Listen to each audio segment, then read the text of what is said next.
ಮುಖ್ಯವಾಗಿ ಅಂಕಿತ ಮತ್ತು ಅಂಕಿತೆ. ಅಂಕಿತ ಅಂದರೆ ಪ್ರಕಾಶ್, ಅಂಕಿತೆ ಅಂದರೆ ಪ್ರಭಾ. ಅವರಿಬ್ಬರಿಗೆ ನಾನು ಕರೆಯುವುದು ಅಂಕಿತ ಅಂಕಿತೆ ಅಂತ. ಅವರಿಗೆ ಅಭಿನಂದನೆಗಳು. ಮತ್ತು ಅವರ ಅಂಗಡಿಯಲ್ಲಿ ಎಷ್ಟೋ ವರ್ಷಗಳಿಂದ ಪುಸ್ತಕ ಪರಿಚಾರಿಕೆಯರಾಗಿ ಕೆಲಸ ಮಾಡ್ತಿರುವಂಥ 5 ಸೋದರಿಯರು, ಪರಿಚಾರಿಕೆಯರು, ಪುಸ್ತಕ ಸಖಿಯರು, ಅವರಿಗೂ ಕೂಡ ನನ್ನ ಅಭಿನಂದನೆಗಳು. ಆಮೇಲೆ ಕಿಟ್ಟಿ, ಸ್ವ್ಯಾನ್ ಕಿಟ್ಟಿ ಇವತ್ತು ಇಲ್ಲಿ ಬಂದು ಮೊದಲ ಬಾರಿಗೆ ತೆರೆಯ ಮೇಲೆ ಬಂದಂತ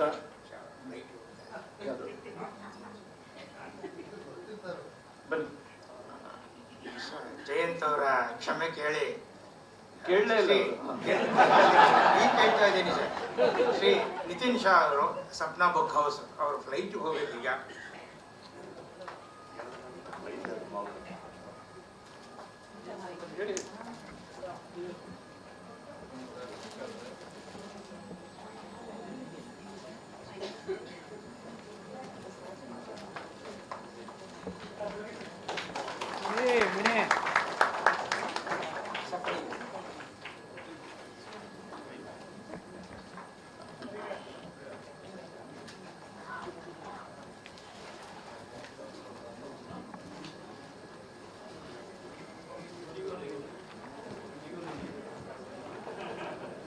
ಕಾಯ್ಕಿಣಿ ಅವರು ನಮ್ಮನ್ನು ಕ್ಷಮಿಸಿ ಭಾಷಣವನ್ನು ಮುಂದುವರಿಸಬೇಕಾಗಿ ವಿನಂತಿ.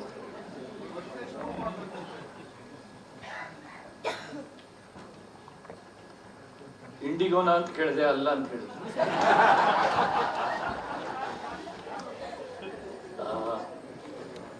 ನಮಸ್ಕಾರ ಎಲ್ಲರಿಗೂ. ಅದೇ ಅಂಕಿತೆಯರಿಗೆ ವಂದನೆ. ಮತ್ತೆ ಕಿಟ್ಟಿ ಬಗ್ಗೆ ಹೇಳ್ತಾ ಇದ್ದೆ, ಸ್ವ್ಯಾನ್ ಕಿಟ್ಟಿ ಅವ್ರದ್ದು ಮತ್ತು ಪ್ರಕಾಶ್ ಅವ್ರದ್ದು ಜುಗಲಬಂದಿ ಅದ್ಭುತವಾದದ್ದು. ಇವರೆಲ್ಲ ಒಂದು ದೊಡ್ಡ ಬಳಗ. ಆಮೇಲೆ ಇವತ್ತು ಇಲ್ಲಿ ಬಂದ ತಕ್ಷಣ ಮೊದಲು ನನ್ನನ್ನು ಆವರಿಸಿಕೊಂಡಿದ್ದು ಹಾಡುಗಳು, ಅದ್ಭುತವಾದಂಥ ಹಾಡುಗಳು. ಕಳೆದ 3-4 ದಶಕಗಳಿಂದ ಕನ್ನಡಿಗರನ್ನ, ಕನ್ನಡ ಮನಸ್ಸನ್ನ ಪೋಷಿಸಿದಂಥ ರಂಗಭೂಮಿಯ ಹಾಡುಗಳು, ಸಿನಿಮಾದ ಹಾಡುಗಳು, ರಂಗಭೂಮಿಯಿಂದ ಬಂದು ಸಿನಿಮಾದಲ್ಲಿ ರಾರಾಜಿಸಿದ ಹಾಡುಗಳು, ಭಾವಗೀತೆಗಳು, ಜೊತೆಗೆ ಆ ಚಿತ್ರಗಳು, ಭಾವಚಿತ್ರಗಳು ಏನಿದ್ದಾವಲ್ಲ, ಇದ್ದಂಥ ವ್ಯಕ್ತಿಗಳು, ಅವರು ಯಾವಾಗಲೂ ಇರುವಂತಹ ವ್ಯಕ್ತಿಗಳು ಈಗ ಇಲ್ಲ ಕೆಲವರು. ಆದರೆ ಅವು ಮನಸ್ಸಲ್ಲಿ ಉದ್ದೀಪಿಸಿದ ಭಾವನೆಗಳು ಒಂದಲ್ಲ ಒಂದು. ಅದು ಬಹಳ ಒಂದು ವಿಚಿತ್ರವಾದಂತಹ ಒಂದು ಕನ್ನಡ ಅಂದ್ರೆ ಏನು, ಕನ್ನಡ ಅಂದ್ರೆ ಎಂಥ ವಿಚಾರಧಾರೆಗಳು, ಕನ್ನಡ ಅಂದ್ರೆ ಏನೆಲ್ಲ ಇತ್ತು ಅಲ್ಲ. ಹೌದಲ್ಲ, ಎಷ್ಟು ಬೇಗ ಒಂದು ವಿಸ್ಮೃತಿ ನಮ್ಮನ್ನು ಆವರಿಸ್ತದೆ. ಏನೇನೆಲ್ಲ ಓದ್ಕೊಂಡು ಬಂದ್ವಿ ನಾವು, ಏನೆಲ್ಲ ಬಂತು ಮನಸ್ಸಿಗೆ. ಆಮೇಲೆ ಅಂಕಿತ ಅಂದ್ರೆ ಏನು ಅಂದ್ರೆ, ಬಸವನಗುಡಿ ಗಾಂಧಿ ಬಜಾರಲ್ಲಿ ನಾವು ಹೋಗ್ತಾ ಇದ್ದಾಗ ಒಂದು ಪಾಯಿಂಟ್ ಅಲ್ಲಿ ಮೆಟ್ಟಿಲಿಳಿತೀವಿ ನಾವು. ಮೆಟ್ಟಿಲಿಳಿದು ನಾವು ಅಂಕಿತ ಪುಸ್ತಕದ ಅಂಗಡಿಗೆ ಹೋಗ್ತೀವಿ. ಮನುಷ್ಯ ಸಾಮಾನ್ಯವಾಗಿ ಮೆಟ್ಟಿಲು ಏರಿ ಹೋಗ್ತಾನೆ, ಎಲ್ಲೆಲ್ಲೋ ಹೋಗೋದಿಲ್ಲ. ನಾವು ಮೆಟ್ಟಿಲು ಇಳಿಯೋದು ಎಲ್ಲಿ, ಯಾವಾಗ? ಸ್ನಾನ ಮಾಡೋದಕ್ಕೆ. ನಾವು ಸರೋವರಕ್ಕೆ, ಕೊಳಕ್ಕೆ, ಸಮುದ್ರಕ್ಕೆ, ಅಥವಾ ನಮ್ಮ ಊರಿನ ಯಾವುದೋ ಒಂದು ಹೊಂಡಕ್ಕೆ ಮೆಟ್ಟಿಲು ಇಳಿಯೋದು ಒಂದು ಈವನ್ ಸ್ವಿಮ್ಮಿಂಗ್ ಪೂಲಿಗೆ ಯಾರಾದರೂ ನೋಡಿದ್ದಿದ್ರೆ, ಹೋಗಿದ್ದಿದ್ರೆ ಯಾರಾದರೂ. ಸೊ ಮೆಟ್ಟಿಲು ಇಳಿದು ಹೋಗುವುದು ಸರೋವರಕ್ಕೆ, ಕೊಳಕ್ಕೆ, ಒಂದು ಸ್ನಾನಕ್ಕೆ. ಸೊ ನನ್ಗೆ ಯಾವಾಗಲೂ ಆ ಮೆಟ್ಟಿಲು ಇಳಿದಾಗ ಅವರ ಅಂಗಡಿಗೆ ಅದೊಂದು ಪುಸ್ತಕದ ಒಂದು ಕೊಳ. ಮತ್ತು ನಾವು ಒಂದು ಪುಸ್ತಕದೊಳಗೆ ಹೋಗೋದು ಕೂಡ ಮೆಟ್ಟಿಲು ಇಳಿದುಕೊಂಡೇನೆ. ಒಂದು ಪುಸ್ತಕ ತೆರೆಯುವುದು, ಒಂದು ಕಥೆಯೊಳಗೆ ಹೋಗೋದು, ಒಂದು ಕವಿತೆಯೊಳಗೆ ಹೋಗೋದು, ಒಂದು ಕಾದಂಬರಿ ಒಳಗೆ ಹೋಗೋದು, ಯಾವುದೇ ಕಲಾಕೃತಿ ಒಳಗಡೆ ಒಂದು ರಾಗದೊಳಗಡೆ ಹೋಗೋದು, ಒಂದು ಹಾಡಿನೊಳಗಡೆ ಹೋಗೋದು, ಅದು ಕೂಡ ಕ್ರಮೇಣವಾಗಿ ಇಳಿದುಕೊಂಡೇ ಹೋಗೋದು. ಈ ಮೆಟ್ಟಿಲಿಳಿಯುವ ಒಂದು ರೂಪಕ ಇದೆಯಲ್ಲ, ಅದು ಬಹಳ ಅದ್ಭುತವಾದಂತು. ನನಗೆ ಅದು ಯಾವಾಗಲೂ ಆ ಮೆಟ್ಟಿಲಿಳಿಯುವುದು ಒಂದು ಕ್ರಮ ಇದೆಯಲ್ಲ, ಅದು ನನಗೆ ತುಂಬಾ ಇಷ್ಟವಾದಂಥದ್ದು. ಅದು ಅಂದ್ರೆ ಅದೊಂದು ಮನುಷ್ಯ ಮೆಟ್ಟಿಲಿಳಿದು ಹೋಗೋದಕ್ಕೇನೆ ಮಾಡಿಕೊಂಡಂತಹ ಉಪಕ್ರಮಗಳು ಇದು. ಹೀಗಾಗಿ ಅಂಕಿತ ಪುಸ್ತಕಕ್ಕೆ ಹೋಗುವಾಗ ಮೆಟ್ಟಿಲಿಳಿದು ಹೋಗುವಂತಹ ಒಂದು ಚಟುವಟಿಕೆ ನನಗೆ ಬಹಳ ಇಷ್ಟ. ಇವತ್ತು ನಾನು ಇಲ್ಲಿ ಬಂದಿರೋದು ಒಂದು ಅಂಕಿತದ ಮತ್ತು ನನ್ನ ಋಣದ 2-3 ಮಾತುಗಳನ್ನು ಹೇಳೋದಕ್ಕೆ, ಮತ್ತು ಗೆಳೆಯ ಜೋಗಿಯವರ ಪುಸ್ತಕದ ಬಿಡುಗಡೆ ಒಂದು ಸಾಂಕೇತಿಕ ಬಿಡುಗಡೆ. ಅದರ ಬಗ್ಗೆ ಹರೀಶ್ ಮಾತಾಡೋರಿದ್ದಾರೆ, ಅದರ ಬಗ್ಗೆ ನಾನು ಮಾತಾಡೋದಿಲ್ಲ. ಜೋಗಿ ಬಗ್ಗೆ ಪ್ರೀತಿ 2 ಮಾತುಗಳು. ಅಂಕಿತದ ಒಂದು ಋಣ ಸಂದಾಯ ಮತ್ತು ಆ ಋಣ ಮುಗಿಸುವಂಥದ್ದು. ಋಣ ಸಂದಾಯ ಮಾಡೋದಂದ್ರೆ ಅದು ಅಕೌಂಟ್ ಕ್ಲೋಸ್ ಮಾಡ್ದಂಗೆ, ಅದಲ್ಲ. ಮತ್ತು ಅದ್ಭುತವಾಗಿ ಬರ್ಗೂರವರು ಇವತ್ತು ಮಾತಾಡಿದ್ದಾರೆ. ಆ ಮಾತು ಮುಗಿಯುವಂಥದ್ದಲ್ಲ, ಅದು ಮನಸ್ಸಲ್ಲಿ ಅನುರಣಿಸುವಂಥದ್ದು. One of the finest speeches. ಅವ್ರು ಯಾವಾಗಲೂ ಚೆನ್ನಾಗೇ ಮಾತಾಡ್ತಾರೆ. ತುಂಬಾ ಕಾಲಕ್ಕೆ ಬೇಕಾದಂಥ ಮಾತನ್ನು ಅವ್ರು ಇವತ್ತು ಆಡಿದ್ದಾರೆ. ಪುಸ್ತಕ ಅಂದ್ರೆ ಏನು, ಇವತ್ತು ಯಾವ ಕಾಲದಲ್ಲಿ ಇದೀವಿ ಅಂದ್ರೆ ಯಾರಾದ್ರೂ ಸಿಕ್ಕಿದ್ರೆ ನಿಮ್ ಪುಸ್ತಕ ನೋಡಿದೆ ಅಂತಾರೆ. ವಿಜುವಲ್. ನಿನ್ನೆ ಟಿವಿಲಿ ನಿಮ್ಮನ್ನು ನೋಡಿದೆ ಅಂತಾರೆ. ಕೆಲವರು ಇನ್ನೂ ಡೇಂಜರಸ್ ಆಗಿ ನಿನ್ನೆ ಟಿವಿಲಿ ನಿಮ್ದು ನೋಡಿದೆ ಅಂತ. ಭಯಾನಕ. ನಿಮ್ ಪುಸ್ತಕ ನೋಡಿದೆ ನಿನ್ನೆ, ಆಯ್ತಪ್ಪ, ಓದೋದು ಯಾವಾಗ ನೀವು? ಅಂದ್ರೆ ಎಲ್ಲದಕ್ಕೂ ಒಂದು ಯುಟಿಲಿಟಿ ವ್ಯಾಲ್ಯೂ ಬಂದಿದೆ. ಅವ್ರು ಹೇಳಿದಾಗೆ ಯುಟಿಲಿಟಿ ವ್ಯಾಲ್ಯೂ. ಅಂಗಡಿಗಳಿಗೆ ಹೋದ್ರೆ, ಒಂದು ಫ್ಯಾಮಿಲಿ ಅಂಗಡಿಗೆ ಹೋದ್ರೆ, ಒಂದು ಸಲ ಹೋದ್ರೆ 500 ರೂಪಾಯಿ, 1000 ರೂಪಾಯಿ, ವೀಕೆಂಡಿಗೆ ಹೋದ್ರೆ 2000 ರೂಪಾಯಿ ಖರ್ಚು ಮಾಡೋದಕ್ಕೆ ಹಿಂದೆ ಮುಂದೆ ನೋಡೋದಿಲ್ಲ, ನಿವಾಳಿಸಿ ಹೋಗಿತಾರೆ. ಟಿಪ್ಪೆ 200-300 ರೂಪಾಯಿ ಕೊಡ್ತಾರೆ. ಆದ್ರೆ 200 ರೂಪಾಯಿ ಒಂದು ಮಸಾಲೆ ದೋಸೆ, ಬಟರ್ ಮಸಾಲಾ ದೋಸೆ ಗಿಂತ ಕಡಿಮೆ ದರದ ಪುಸ್ತಕ ತಗೊಳ್ಳೋದಕ್ಕೆ ಹಿಂಜರಿತಾರೆ. ಇದು ಯಾಕೆ? ಹೀಗೆ ಪುಸ್ತಕ ತಗೊಂಡು ಹಿಂದ್ಗಡೆ ನೋಡ್ತಾನೆ ಅವನು, ಹೀಗೆ ನೋಡ್ತಾನೆ, ಹಿಂಗೆ ಇಟ್ಕೊಂಡು ಹೋಗ್ತಾನೆ. ನಾನು ಅಲ್ಲೇ ಅಂಕಿತದಲ್ಲಿ ಕೂತ್ಕೊಂಡೇ ಗಮನಿಸ್ತೀನಿ. ಮತ್ತು ಅವನೇನು ತುಂಬಾ ಕಷ್ಟಾಳು ಜೀವಿ ಅಲ್ಲ, ತುಂಬಾ ಸುಶಿಕ್ಷಿತ, IT ಪೈಟಿಗೆಲ್ಲ. ಅವನೇ ಈಗ ಬಂದು ಹೀಗೆ ನೋಡಿ, ಹೀಗೆ ನೋಡಿ, ಹೀಗೆ ನೋಡಿ. ಮೊದಲೆಲ್ಲ ನಾನು ಹಂಗಿಲ್ಲ, ಬಟ್ ಈಗ ನಾನು ಸ್ವಲ್ಪ ಹಾಳಾಗ್ಬಿಟ್ಟಿದ್ದೀನಿ. ಯಾವುದೋ ಪುಸ್ತಕ ತಗೊಂಡ್ಬಂದು ನಾನು ಅದ್ರ ಮೇಲೆ ಆಟೋಗ್ರಾಫ್ ಕೇಳ್ತಾನೆ. ನಾನು ಅಲ್ಲಿದೆ, ನನ್ನ ಪುಸ್ತಕ ಅಲ್ಲಿದೆ, ಬೇಕಿದ್ರೆ ಅಂತೆಲ್ಲ ಯೋಚನೆ ಮಾಡಿದ್ದೀನಿ. ಪಾಪ ನನ್ನ ಪುಸ್ತಕ ಸೋದರಿಯರು ಹೇಳ್ತಾರೆ, ಅವ್ರ ಪುಸ್ತಕ ಇದೆ ನೋಡಿ ಅಲ್ಲಿ, ಬೇಕಿದ್ರೆ ಅದರ ಮೇಲೆ ತಗೊಳ್ಳಿ ಅಂತ ಹೇಳ್ತಾರೆ ಅವರು. ಅಂದ್ರೆ ಒಂದು ಪುಸ್ತಕ 125 ರೂಪಾಯಿ, ಕನ್ನಡ ಪುಸ್ತಕ 130 ರೂಪಾಯಿ, ಬೇರೆ ಅವ್ರು ಡಿಸ್ಕೌಂಟ್ ಬೇರೆ ಕೊಡ್ತಾರೆ. ಮಸಾಲೆ ದೋಸೆ, ಬಟ್ ಅದು ಖಾಲಿ ದೋಸೆ, ಅದಕ್ಕೆಲ್ಲ 150 ರೂಪಾಯಿ, 175 ರೂಪಾಯಿ ಕೊಡ್ತಾರೆ ಅವರು. ಬಟ್ ಪುಸ್ತಕ ತಗೊಳ್ಳೋಕೆ ಆಗಲ್ಲ ಅವ್ರಿಗೆ. ಯಾಕಂದ್ರೆ ಪುಸ್ತಕದ ಒಂದು ಅನುಭವ ಅದು ಶಾಶ್ವತವಾಗಿ ರಿಕರಿಂಗ್ ಡಿಪಾಸಿಟ್ ಸ್ಕೀಮ್ ಅಂತ ಗೊತ್ತಿಲ್ಲ ಅವರಿಗೆ. ಪುಸ್ತಕ ಅಂದ್ರೆ ಒಂದ್ಸಲ ಓದಿದ ಮೇಲೆ ಮುಗಿದು ಹೋಯ್ತು ಅಂದ್ಕೊಂಡ್ಬಿಡ್ತಾರೆ ಅವರು. ಪುಸ್ತಕ ಈ ಮರಳಿ ಮಣ್ಣಿಗೆ ನಾನು ಇನ್ನೂ ಓದ್ತೇನೆ. ಶಿವರಾಮ್ ಕಾರಂತರ ಮರಳಿ ಮಣ್ಣಿಗೆ 13 ಸಲ ಓದಿದ್ದೇನೆ. ಈಗಲೂ ನನ್ನ ಜೀವನದಲ್ಲಿ ಏನಾದರೂ ರಗಳೆ ಆದರೆ ಅದನ್ನು ತೆಗೆದು ಅದರ ಕೆಲವು ಪುಟಗಳನ್ನು ಮತ್ತೆ ನಾನು ವಿಸಿಟ್ ಮಾಡ್ತೇನೆ. ಪುಸ್ತಕಗಳು ನಮ್ಮ ಜೀವನದ. ನಾನು ಯಾವಾಗಲೂ ಯಾವುದೇ ಕಾಲೇಜ್ ಸ್ಕೂಲ್ಗಳಿಗೆ ಹೋದ್ರೆ ಹೇಳೋದಿಷ್ಟೇ, ಮಕ್ಕಳೇ, ನಿಮಗೆ ಇಂಜಿನಿಯರಿಂಗಿಗೆ, ನಿಮ್ಮ MBAಗೆ, ನಿಮ್ಮ ಯಾವುದೋ BScಗೆ, BEಗೆ ಟೆಕ್ಸ್ಟ್ ಬುಕ್ಸ್ ಇರ್ತವೆ ಅಲ್ವಾ? ಆದರೆ ನಮ್ಮ ಜೀವನದಲ್ಲಿ ಪರೀಕ್ಷೆಗಳು ಬರ್ತವೆ. ನಮ್ಮ ಜೀವನದಲ್ಲಿ, ನಮ್ಮ ಸಂಬಂಧಗಳಲ್ಲಿ ಪರೀಕ್ಷೆಗಳು ಬರ್ತವೆ. ಅದಕ್ಕೆ ಟೆಕ್ಸ್ಟ್ ಬುಕ್ಸ್ ಯಾವುದು? ಸಾಹಿತ್ಯ. ಜೀವನದಲ್ಲಿ ಬರೋ ಪರೀಕ್ಷೆಗಳಿಗೆ ನಿಮ್ಮನ್ನು ತಯಾರು ಮಾಡೋದು ನಮ್ಮ ಸಾಹಿತ್ಯದ ಪುಸ್ತಕಗಳು. ಅದನ್ನು ಓದಿ ಅಂತ ಹೇಳ್ತೇನೆ ನಾನು. ಮತ್ತೆ ಆ ಪರೀಕ್ಷೆಗಳಿಗೆ ಕ್ವಶನ್ ಪೇಪರ್ ಲೀಕ್ ಆಗುವುದಿಲ್ಲಪ್ಪ ಅಂತ ಹೇಳ್ತೇನೆ. ಮತ್ತು ಪ್ರತಿಯೊಬ್ಬರ ಜೀವನದ ಪರೀಕ್ಷೆಗಳು ಕ್ವಶನ್ ಪೇಪರು ಯುನಿಕ್ ಆಗಿರ್ತವೆ ಅಂತ ಕೂಡ ಹೇಳ್ತೇನೆ. ನಾನು 2000 ಬೆಂಗಳೂರಿಗೆ ಬಂದಾಗ ನಾನು ತುಂಬಾ ಕಂಗೆಟ್ಟು ಹೋಗಿದ್ದೆ. ಆ ವೈಯಕ್ತಿಕ ವಿವರಗಳನ್ನೆಲ್ಲ ಹೇಳಬಾರ್ದು, ಇಟ್ಸ್ ನಾಟ್ ಡಿಗ್ನಿಫೈಡ್. ಹೇಗೆ ಪ್ರಕಾಶ್ ಕೂಡ ಕಂಗೆಟ್ಟು ಹೋಗಿದ್ರು, ಆಗ ನನ್ನ ಜೀವನದಲ್ಲೂ ಏನೇನೋ ಆಗಿತ್ತು. ನಾನು ETV ಇಲ್ಲಿದ್ದೆ, ಆ ಜಾಬ್ ಬಿಟ್ಟೆ. ಪ್ರಕಾಶ್ ಅವರು ಯಾವ ರೀತಿಯಲ್ಲಿ ಜಾಬ್ ಅನ್ನು ಬಿಡಬೇಕಾಯ್ತು, ಅದೇ ತೆರೀಲಿ ನಾನು ETV ಇಂದ ಒಂದು ರೀತಿಯಲ್ಲಿ ಬಿಟ್ಟು ನಾನು ಇಲ್ಲಿ ಬರಬೇಕಾಯ್ತು. ಹೊಸ ಊರು, ಬಾಂಬೆಯಿಂದ ಇಲ್ಲಿ ಬಂದಿದ್ದೆ. ಹೊಸ ಊರು, ಅಪರಿಚಿತರು, ಏನು ಮಾಡಬೇಕೋ ಗೊತ್ತಿಲ್ಲ, ಸಂಸಾರ, ಮಕ್ಕಳು, ಅದೆಲ್ಲ ಏನೇನೋ ರಗಳೆಗಳಿದ್ವು. ಆವಾಗ ನನಗೆ ಏನು, ಆ ಹೊತ್ತಿನಲ್ಲಿ ಇಲ್ಲಿ ಬಸವನಗುಡಿಯಲ್ಲಿ ಪುಸ್ತಕ ಬಿಡುಗಡೆ ಒಂದು ಬಂದೆ ನಾನು. ಯಾವುದೋ ಒಂದು ಪುಸ್ತಕ ಬಿಡುಗಡೆ, ಈ ಅಂಕಿತ ಪುಸ್ತಕದಲ್ಲಿ ಮೆಟ್ಟಿಲಿಳಿದು ಒಂದು ಪುಸ್ತಕದ ಬಿಡುಗಡೆ. ಯಾವ ಪುಸ್ತಕ? ಗತಿಸ್ಥಿತಿ. ಗಿರಿಯವರ ಗತಿಸ್ಥಿತಿ ಕಾದಂಬರಿ 1973ರಲ್ಲಿ ಓದಿದ ಕಾದಂಬರಿ ಅದು. ಅಕ್ಷರ ಪ್ರಕಾಶನದಿಂದ ಬಂದಿದ್ದು, ಅದರ ಮರುಮುದ್ರಣದ ಬಿಡುಗಡೆ. ನನಗೆ ಹಬ್ಬ ಅನಿಸ್ತು, ಗತಿಸ್ಥಿತಿ ಅಂತ ಕಾದಂಬರಿಯನ್ನ ಮರುಮುದ್ರಣ ಮಾಡ್ತಾರೆ ಈ ಪ್ರಕಾಶಕ ಅಂತಂದ್ರೆ ಇವನೊಬ್ಬ ವಿಶೇಷ ಪ್ರಕಾಶಕ. ಮತ್ತು ಗಿರಿ ಕೂಡ ಇದ್ರು, ಅವರು ಅನಿವಾಸಿ ಭಾರತೀಯ ಕನ್ನಡಿಗ, ಅವರೀಗ ಅಂದ್ರೆ ಅಲ್ಲೇ ಹೊರಗಡೆ ಇರ್ತಾರೆ. ಅದು ಅದ್ಭುತ ಕಾದಂಬರಿ ಅದು. ಅದನ್ನ ಆ ಕಾಲದಲ್ಲಿ ವಿಮರ್ಶಕರು ಕನ್ನಡ ಭಾಷೆಗೆ ನಡೆಸಿದ ಚಿಕಿತ್ಸೆ ಅಂತ ಬರೆದಿದ್ರು. ಆ ತರದ ಕಾದಂಬರಿ ಇದು, ನೀವೆಲ್ಲ ಓದ್ಬೇಕು ಅದನ್ನ, ಗತಿಸ್ಥಿತಿ. ಆ ಕಾದಂಬರಿ ಬಿಡುಗಡೆ ಹೋದಾಗ ಒಳಗಡೆ ಖಾಲಿ, ಈಗಿರ್ಲಿಲ್ಲ, ಒಳಗಡೆ ಎಲ್ಲ ಖಾಲಿ, ನೆಲದ ಮೇಲೆ ಚಾಪೆ ಹಾಸಿ ಕೆಳಗಡೆ ಕೂತಿದ್ವಿ. ಅದಾದ್ಮೇಲೆ ನನಗೆ ಪುಸ್ತಕ ಕೊಡಿ ಅಂತ ರಿಕ್ವೆಸ್ಟ್ ಮಾಡಿದ್ರು ಯಾರು, ನಮ್ಮ ಪ್ರಕಾಶ್ ಅವರು. ನನ್ನ ಹತ್ರ ಪುಸ್ತಕನೇ ಇಲ್ಲ. ನಾವೆಲ್ಲ ಆತರ ವರ್ಷಕ್ಕೆ 1-2 ಕತೆ ಬರೆಯುವಂತ ಲೇಖಕ. ಮತ್ತೆ ಅದಾಗಲೇ ನನ್ನ ಹತ್ರ ಒಂದು 8 ಕತೆ ಇತ್ತು. ಅದನ್ನ ಬಣ್ಣದ ಕಾಲು ಅಂತ ನಾನು ನವಕರ್ನಾಟಕದವರಿಗೆ ಕೊಟ್ಟಿದ್ದೆ 1999ರಲ್ಲಿ. ಅದು ಬಂದಿತ್ತು, ಇವರ ಹತ್ರ ಕೊಡ್ಲಿಕ್ಕೆ ನನ್ನ ಹತ್ರ ಪುಸ್ತಕ ಇರಲಿಲ್ಲ. ಆಗ ಅವ್ರು ಏನ್ ಮಾಡಿದ್ರು, ನಾನು ಬಾಂಬೆಯಲ್ಲಿ ಇದ್ದಾಗ ನನ್ನ ಬೇರೆ ಬೇರೆ ಪುಸ್ತಕಗಳು ಬಂದಿದ್ವು, ಅದು ಲಭ್ಯ ಇರಲಿಲ್ಲ, ಎಲ್ಲೆಲ್ಲೋ ಬಂದು ಆಗಾಗಲೇ ದುರ್ಲಭ ಆಗಿದ್ವು. ಇವರು ಪಾಪ ಸಂಯುಕ್ತ ಒಂದು ಕಥಾ ಸಂಕಲನದ ಸಂಪುಟ ತಂದ್ರು, ನನ್ನ 3 ಪುಸ್ತಕದ್ದು. ಅದರ ಬಿಡುಗಡೆಯನ್ನು ಅವರು ಅಂಗಡಿಯಲ್ಲೇ ಮಾಡಿದ್ರು.